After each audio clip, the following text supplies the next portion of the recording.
We are interviewing this evening the 6 GOP candidates, or 6 of there's actually one more who is not here, but we are interviewing 6 of the GOP candidates, Republican candidates, for Lincoln County Board of Education.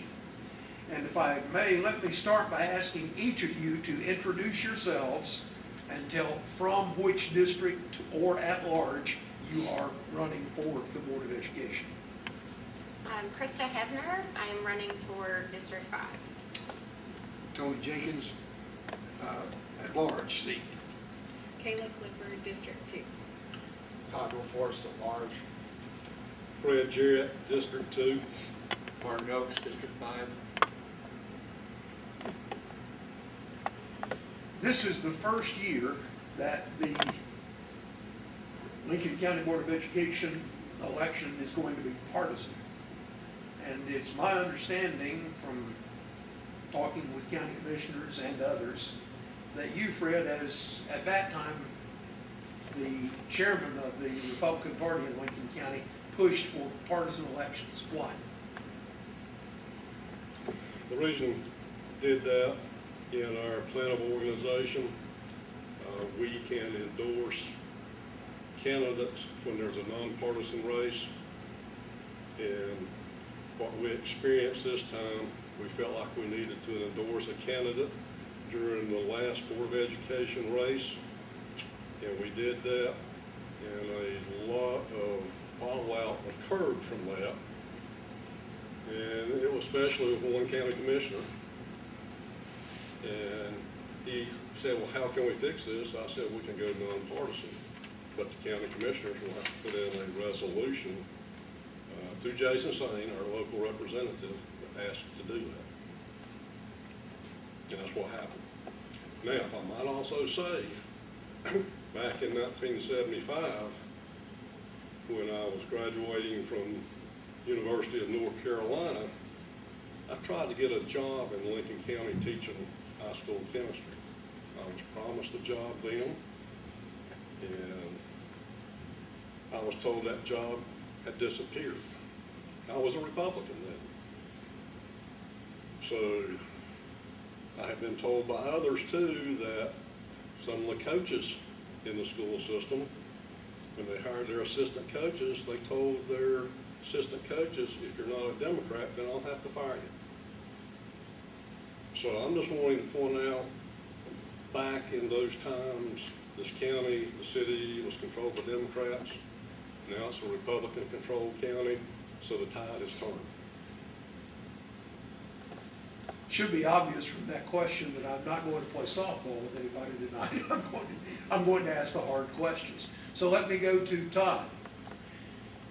You are running for an at-large seat. Now, you were and currently are the representative from District 5. In running for at-large, you're running for a seat that is currently occupied by Tony, who is a GOP candidate. Some people consider that bad form to run against an incumbent from your own party. Would you comment? I feel the school board should be nonpartisan.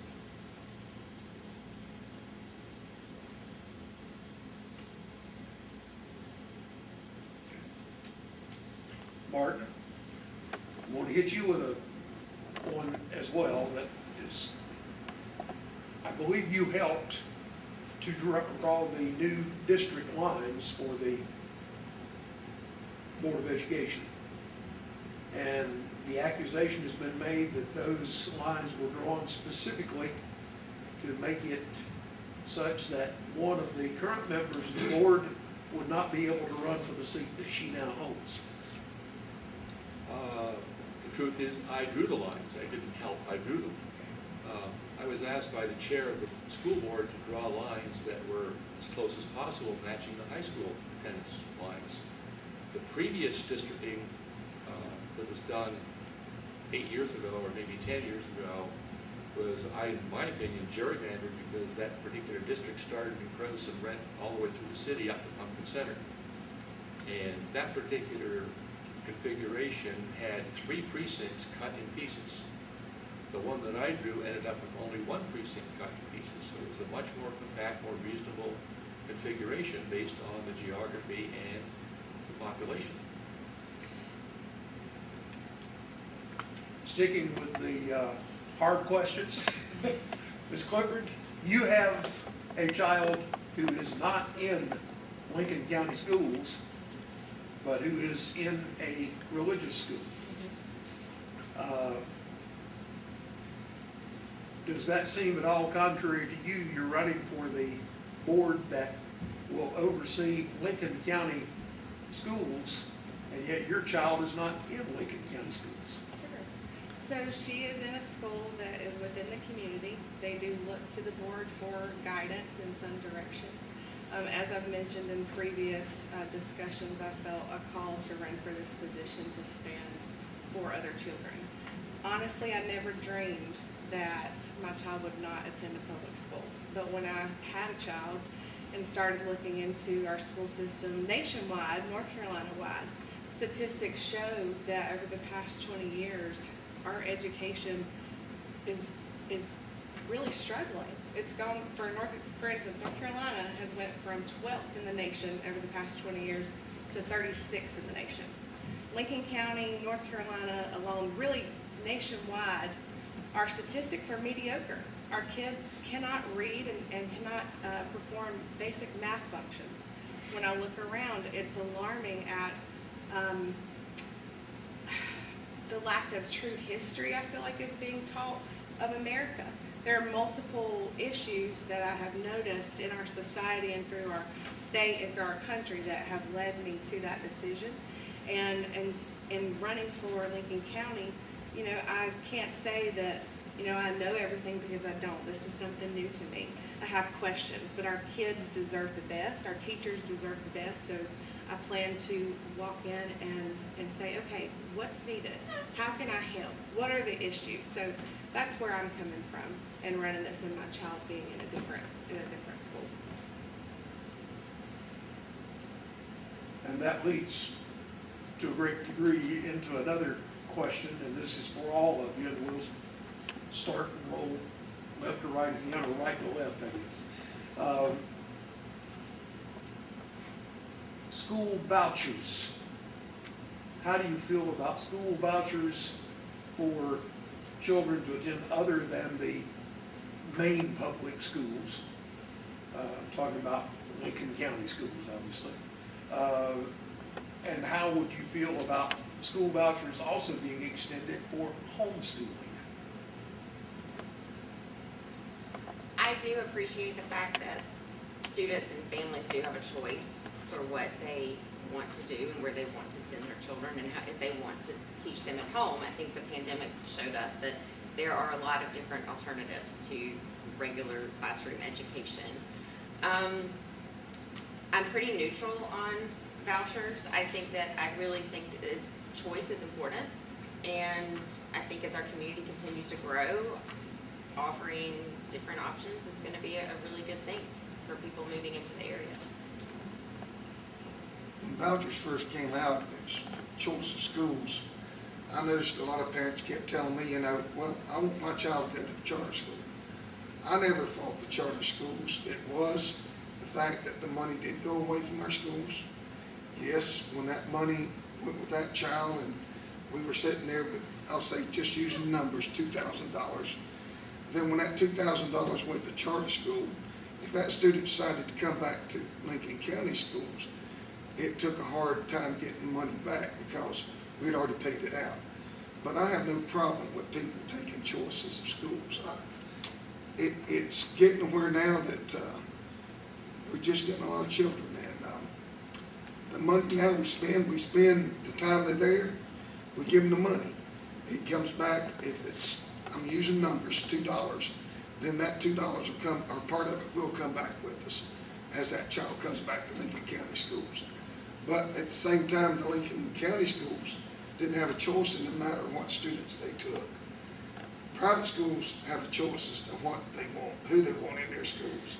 And again, that's a parent's privilege to do what they want to do.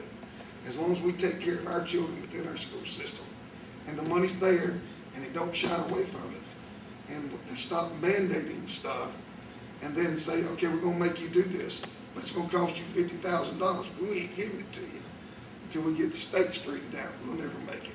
But vouchers, I have no problem with children choosing their own, parents on their own school.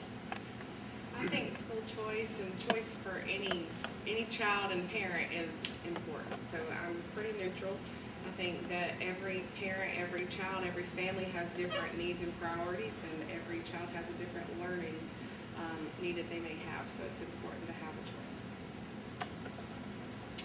I don't think so vouchers has anything to do with the school board. It's not a decision that we make, I'm fine with it, but that's not a decision that we have anything to do with, that's the legislature. I basically think, and I've thought about this a long time, is that the money should follow the student. But there's another part of that.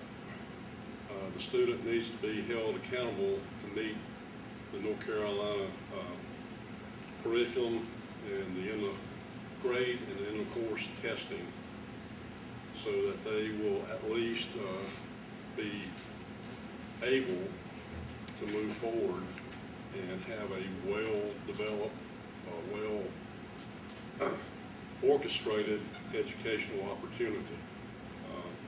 So there's still, I think, the state needs some responsibility in it to make sure that if the money does follow the student or the child, then there's an accountability piece that has to be met.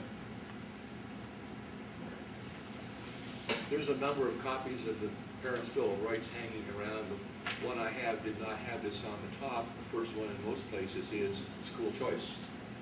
And I left it off because the school board has no say in the matter. It'll be whatever the legislature decides.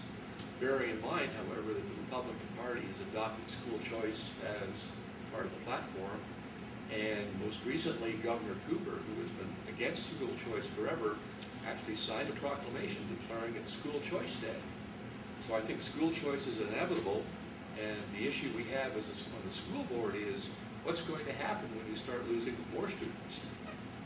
The school system has to be competitive. It has to figure out why the parents take their kids out of the school system and respond accordingly. We need to find out why they're leaving.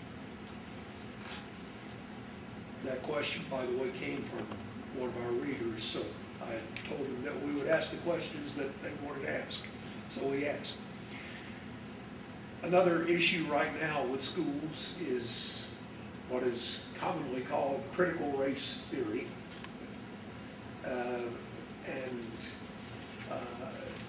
Would you care to comment on that? Because that is, again, a question for one of our readers. Yes, I've done quite a bit of research on it, and critical race theory is I think just a hot button topic now, but it's actually been around for a long time. I would say that some theories and thoughts have, infiltrated through curriculum, just nuances over the years, but I do not see it being an issue here in Lincoln County because our families are very involved. For the most part, and I really think that we're paying attention now because the word is all over, and I don't think that would ever be something that would be front and center here in Lincoln County because we wouldn't let it happen. I'm saying it's on the radar, but it's not something we want to push through. It's there, everybody's aware of it, but it's not going to be pushed through with us. I'm not going to support it. So right now, obviously, critical race theory isn't part of Lincoln County schools. However, as I mentioned in our previous discussion, social and emotional learning is. And by top of the paper looking down, it looks like a great thing. You teach children how to be empathetic. You teach them how to deal with stress. You teach them how to do these things. But it is meant for a licensed psychologist to handle these situations for kids who have experienced trauma in a very personalized therapy session. But what's happened is this has been placed into our curriculum, into our classrooms, into even math, and it's teaching a colored lens view, which inherently teaches a racism. It teaches the oppressor versus oppressed mentality. I think that's the nuances that get snuck into our curriculum. And honestly, it's quite alarming because I personally hold the belief that we all bleed red and that we all have equal opportunity if we work hard. And I think we need to focus on teaching our children to work hard and that they can accomplish anything that they so desire to do so. But unfortunately, it is ingrained in our curriculum to teach a mild form of that, even though it's not labeled that. I don't think it's gonna be an issue.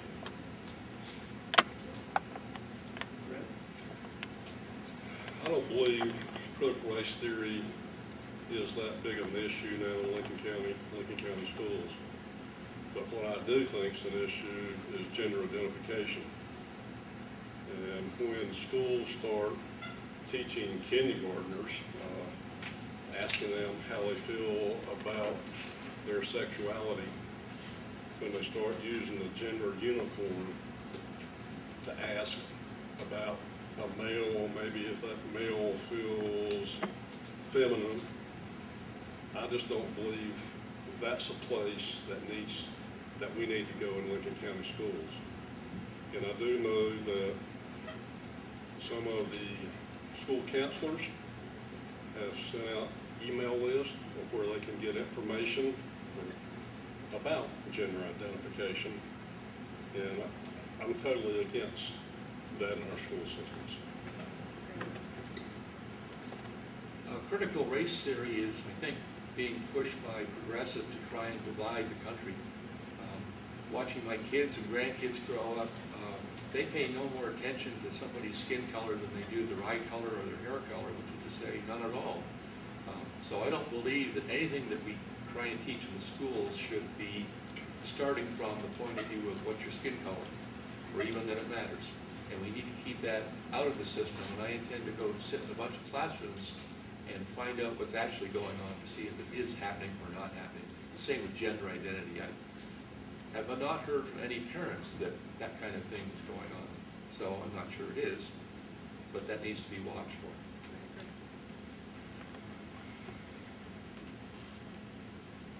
This actually, in one respect, is for the folks who are not currently on the Board of Education, but will have the ones on the Board of Education currently answer it as well. What do you know of anything that the current Board of Education has done or has not done that you felt was a mistake and should have been done or not done differently from what they did? Honestly, I cannot put my finger on anything that was a specific situation. I was very grateful, as were many of my peers and friends, that our school board made the decision for our children to go back to school after the pandemic last school year. It was a big step. I think it was a brave step when there were a lot of people against going back at all. I think there were a lot of difficult decisions that had to be made around masks, and I was not envious at all of the current school board and having to figure all that out. But as far as the current school board goes on any major issue, I don't have anything that I think they listen, they do a really good job. And I guess for the current members of the Board of Education, is there anything that you know of that you felt like the decision the board made should have been different?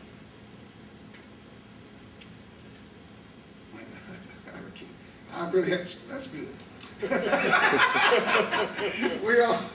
We've all sat back and have sometimes when you do make a decision, sometimes you do have that second guess, and you have to go with what you feel.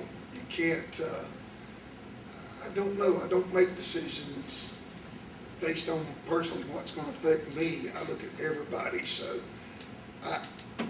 we could do a lot of things different, I'm sure.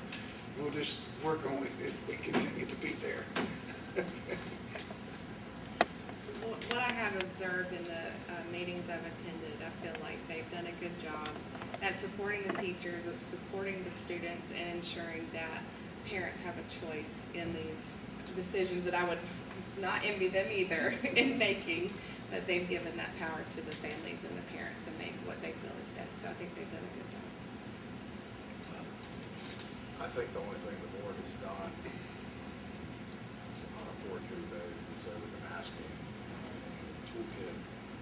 When the toolkit tells the school system that, if the numbers are high, that we should mask up, our board took the political decision to not follow what the governor's recommendation was.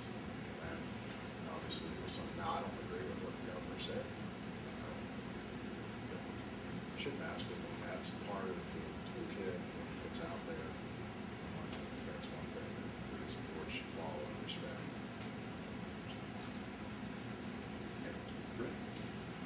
I'm gonna go in a little different direction.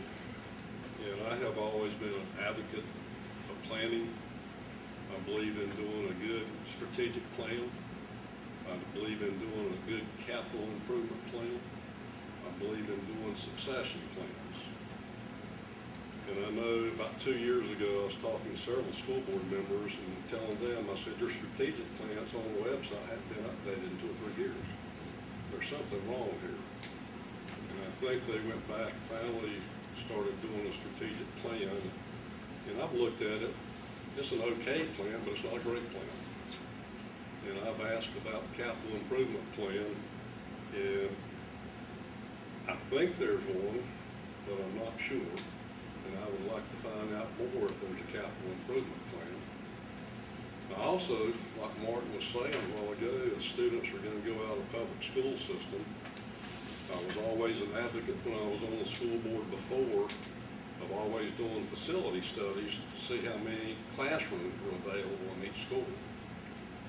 And I don't know if the board has done a facility study to identify the classrooms that are available, because if there's a lot of classrooms available, then there needs to be some kind of plan put forth on how the buildings can be used.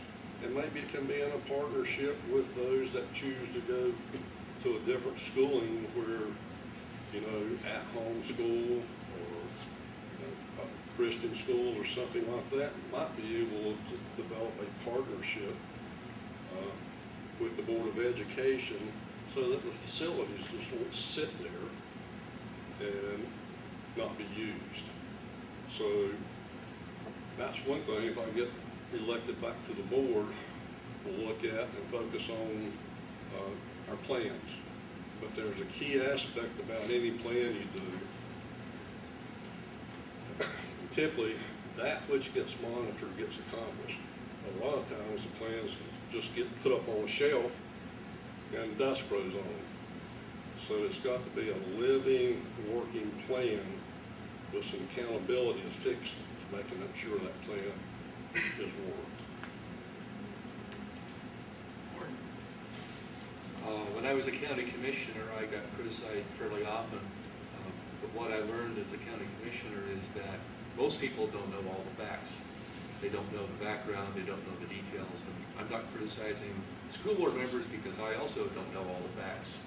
And there's no decision I can criticize because I've gotten possession of all those facts. The one thing I saw that they did extremely well was in response to the pandemic, they went out and got all these Wi-Fi hotspots at all the schools and allowed a lot of students to get connected to the Zoom meetings that otherwise they would have had a very hard time doing. So I thought they were on their toes and responded well to that response. But other than that, I can't criticize them, other than planning, of course. But you can't plan if you don't know where your students are going next year. If they're going somewhere else, then you don't build a school. Another question from our readers, and in the case of two of you, it's pretty obvious because you were, I think, there for all of them. How many Board of Education meetings have you attended in the last year? I watched 6. I attended in person 1. One of them, except for one. What's that? It's 48, it's 40, I don't know. I've attended 4 and watched 2 online and 1 planning session. 24. I would say including in person and via Zoom, more than 90% of them. I've physically been to 2 and watched about 9. Now we get down to the most important question of all.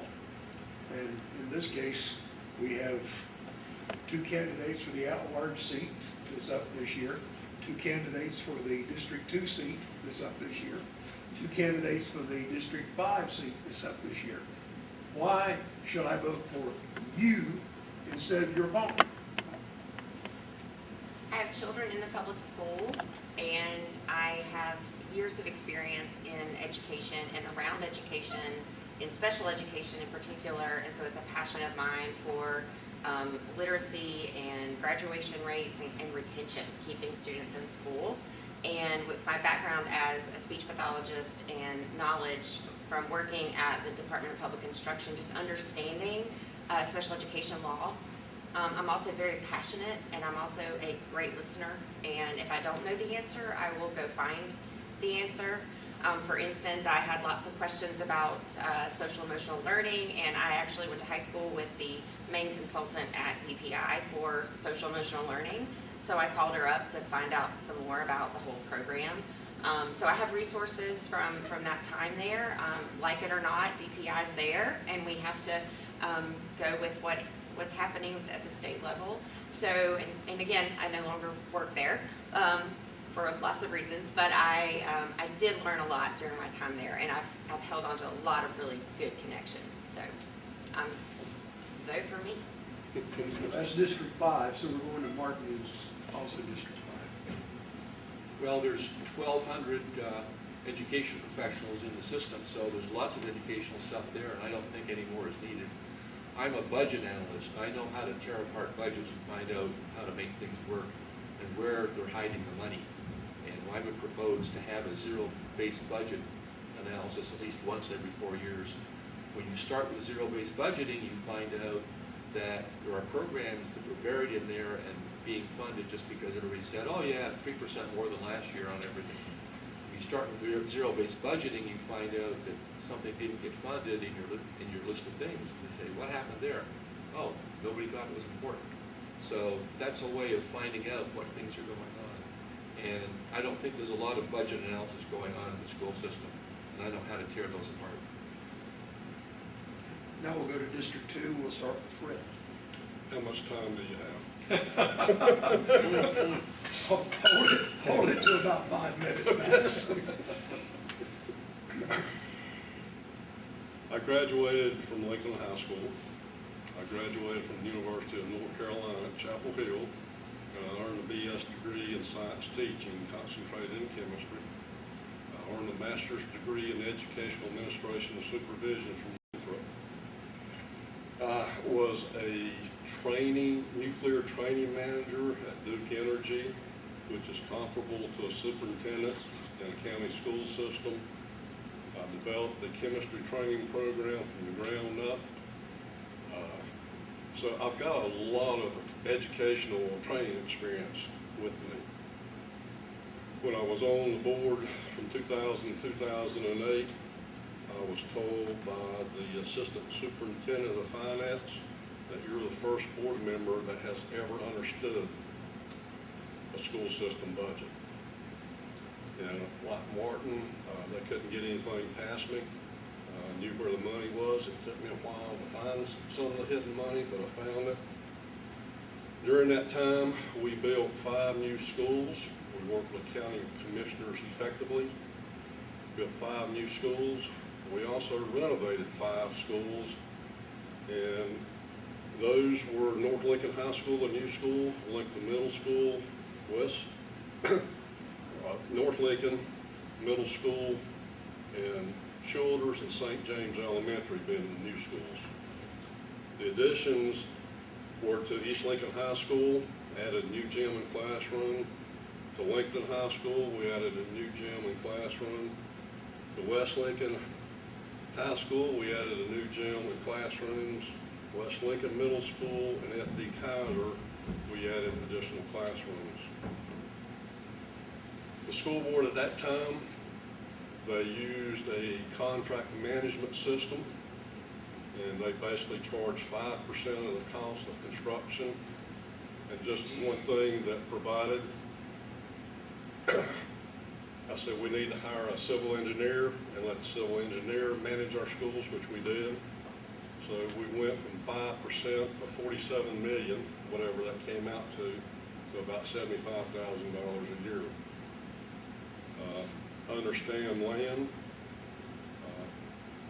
The school board then did not want to do any environmental impact studies on the land we were going to build on, and had to talk to a blue in the face to get them to do an environmental phase 1 impact study, because one of the board members had walked across that land and said it was great to build on. And we came back and found out that some old cars, lead acid battery, oil, and this was going to be for an elementary school. So I could go on, but I think I'm told, I'm educated, I have the experience that I can hit the ground running right now and be effective as a board member. And continue with District 2, Ms. Cole. So I have a background in finance, banking, and project management, and I'm currently owner-operator of a local fencing company. My family has ingrained in me the importance of early childhood education. My aunt has owned a small child care center for over 40 years, so that was part of my upbringing, understanding the importance of reading, writing, and arithmetic. Although I may not have all the experience in the resume that Fred has, and I appreciate the need for studies and planning, I'm not fearful of budgeting. That's right up my alley. But my concern is children. My concern is teachers. I've heard lots of great things, but why are we not talking about our kids? What do our kids need? Our kids are failing math and reading. Why? I don't know. My kid's not in the public school system. So like Martin, I plan to go and sit in the classroom and observe. With any career or any position I've ever had in my career, going in, the first 30, 60, 90 days, you learn the people that you work with. You learn the environment. You learn what you're walking into to observe and say, okay, what is going on here? You ask the teachers, the administrators, who knows, maybe even the kids, how do you like your school? What are you learning? What needs improvement? These are all things that need to be asked to understand how could I make an impact in this position. So I can't pretend to say that I'm going to do that, do this and that. Buildings are important, plannings are important, but our kids are our future. Our teachers are underappreciated and undervalued. There's legislation up right now that's talking about their pay. And quite frankly, every career, we want an opportunity for growth. You want to be able to advance both financially and through responsibility. But there's a lot in this legislation that is not fair to the teacher or the student, because it has a high focus on standardized testing, which is going to force the teachers to be based on their pay by the results of the students and the tests. Are the kids learning what they're being taught, or are they just learning the test? Are they actually grasping the concepts? The statistics show they're not. So what's the problem? We have to get in there. So I don't have the background that Fred has, but maybe it needs a fresh set of eyes. I have a fresh set of eyes and a passion for our kids, and that's why you should pick me. And for the at-large seat, you two gentlemen, Tony? Go ahead. Okay. Well, anyway, I served from 2000 to 2008. When I was elected then, I said I would represent the children. I'd been through the schools a long time. I never graduated from high school. I just finished out in 1973, but I never left school when I graduated. I attended schools continuously, volunteering, drove across the county. In other words, I was there in the classrooms. So much was going on over those years that in 1999 I decided to run for the Board of Education. I won. I said I was wanting to check on the growth, because growth was a big thing back then. One school was built, Pumpkin Center opened up with four students shy of meeting capacity. That tore me up. Why did you build a school to fill? You don't build a school to fill it up. You build it to grow into. So that was construction in 2000, 2008, during those terms. I, along with Fred, done the same thing. Everything he said on the building, we went through that. Also, we saw the No Child Left Behind at that time, which was a good program maybe, but it was implemented wrong. Teachers were being held accountable that, to teach the test. And I truly believe that. Till the day I die, the test is still being taught. I believe that, but we can't change it until we change the state. And that's not picking on them, they're just doing what they've been doing for a long time. So if we can change that, we'll get the students back on course. A third grader sat in the classroom in the hallway, crying one day when I walked down the hallway. I asked him, "What are you crying for?" "I've got a test, and if I don't fail, I won't pass. I won't go to the next grade." I told him, "Do your best you can." That's when it was really pressuring the children. It's a lot on their minds. But I've always told the people here in Lincoln County, I served in 2000, 2008. I took 4 years off because I didn't want to get complacent. I came back in 2016 and ran to, my timing's off a little bit here. Anyway, I was there. 2012, I ran again to 2016. And then I took off because my dad was ill, but I was going to take those 2 terms. But I believed in 2-term limits. And over the years, I still see things that changed that I wanted to come back. And I've always represented the children. The party, I'm not upset about the party thing here. People knew we were Republicans, they knew we were Democrats. Across the county, you knew everybody. So the party doesn't have anything to do with it. If people use that as a weapon to vote for you and say, I had a employee ask me one time, "What are you doing for the Democrat children?"